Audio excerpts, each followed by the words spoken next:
Welcome comrades and listener. आज हम एक महत्वपूर्ण विषय पर चर्चा करने जा रहे हैं जो कि हमारे अनगिनत बैंक एम्प्लॉयज़ के भविष्य और आर्थिक सुरक्षा को सीधे तौर पर प्रभावित करता है। Yes, I am talking about NPS. इसको लेके काफ़ी सारे सवाल है। उस सवाल के स्पष्ट रूप से जवाब मिलना ज़रूरी है।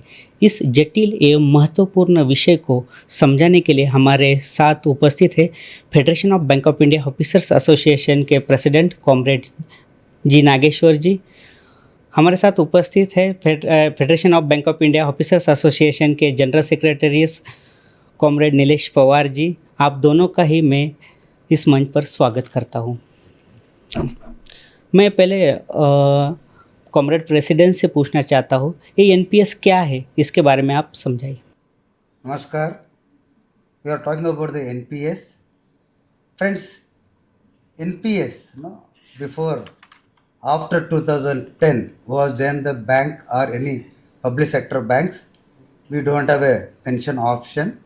In the year of 2010 onwards was then the bank, it has come under the NPS. NPS is nothing but, so from the employee side 10% of the basic pay and 14% of the organization put together.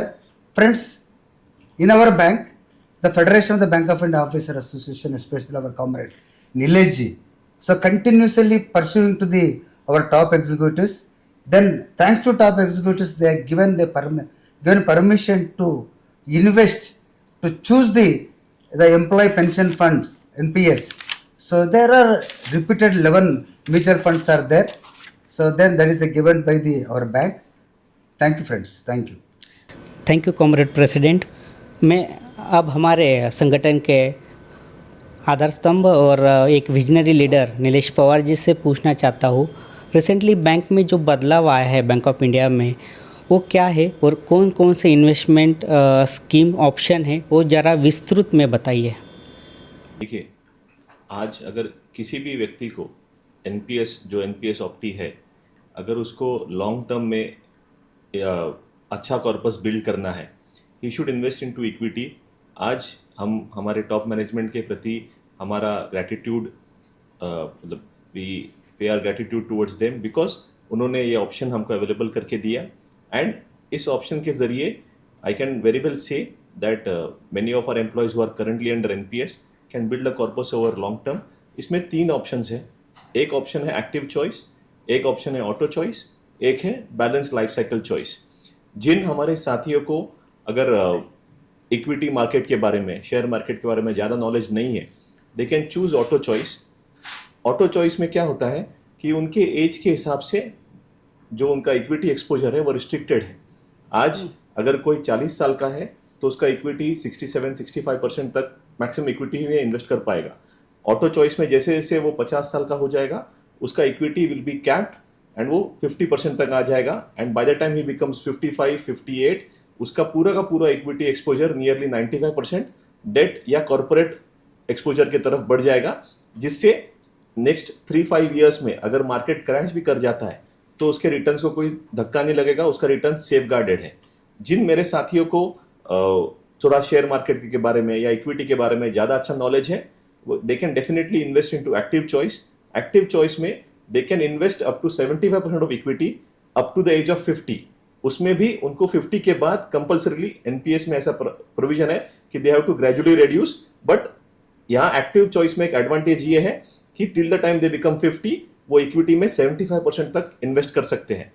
किसी भी fund में 11 pension funds है, उसमें जो भी return जिसमें अच्छा होगा, क्योंकि आज हम ये एम्प्लॉय के विजडम के ऊपर छोड़ते हैं। Because being a banker we are expected to be financially literate, financially wise.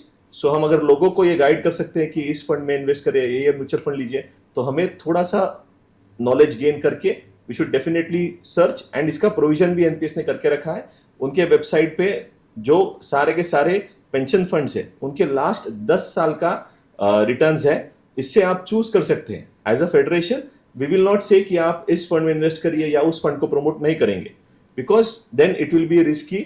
Eight the same time हम ये लोगों को बोलते हैं कि ये ऑप्शन उनको जरूर चूज करना चाहिए उनके विजडम के ऊपर से। 10 साल का लास्ट ट्रैक रिकॉर्ड देख के, उनका एज देख के, अगर उनमें थोड़ा रिस्क एपेटाइट ज्यादा है, they should definitely go for active choice, जिससे वो 50 साल तक जो एवरेज आउट करना है। बिकॉज क्या होता है, इक्विटी मार्केट्स कभी अप होते हैं, कभी डाउन होते हैं, तो ओवर अ पीरियड अभी कोई 30 साल के हैं, 35 साल के, 40 साल के, तो अगले 10-15 साल में वो एवरेज आउट होके they can easily earn more by the time they become 50।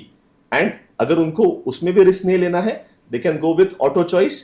And eight the same time अगर उतना भी रिस्क नहीं लेना है, they can go with moderate life cycle fund, जो उसमें और भी उनका इक्विटी एक्सपोजर, कॉर्पोरेट एक्सपोजर और गवर्नमेंट बॉन्ड का एक्सपोजर वो लिमिटेड है। क्योंकि आज हम इसलिए लोगों को बोलेंगे कि they should exercise this option, because as on date today जहाँ एसबीआई पेंशन फंड में इन्वेस्ट होता है, वहां हार्डली 14 to 15% हमारा इक्विटी में जाता है, बाकी सारा का सारा गवर्नमेंट बॉन्ड्स में या कॉर्पोरेट बॉन्ड्स में जाता है, जिसका रिटर्न मात्र 7%, 8% है। तो अगर हमें 20, 30, 40 साल का किसी का सर्विस बचा है और वो डेट में, इक्विटी में इन्वेस्ट कर रहा है और 8% रिटर्न ले रहा है, तो it will be very meagre returns for them, क्योंकि हम उतना रिस्क ले रहे हैं। एंड इसका ये मतलब भी नहीं है कि हम हमारा जो ओल्ड पेंशन का लड़ाई है वो हमने छोड़ दिया है। ओल्ड पेंशन के लिए जो हमारी अम्ब्रेला ऑर्गेनाइजेशन है, all India bank officers confederation, it is fighting eight industry level. And ये एक इंडस्ट्री लेवल का मुद्दा है, जब आएगा तब सबके लिए, वो सारे बैंकर्स के लिए, सारे बैंक एम्प्लॉयज के लिए आएगा। तो तब जब आएगा तो we would like that our employees should have sufficient corpus, जिससे उनको उनके जेब से कुछ देने की जरूरत ना पड़े।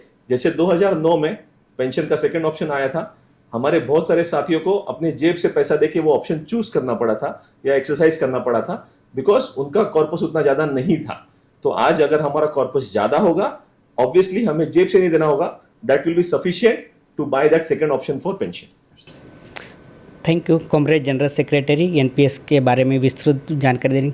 और हमें सब पता है कि bank of India is the first public sector bank जिसने ये ऑप्शन लागू किया। इसमें federation of bank of India Officers association का क्या योगदान है सर?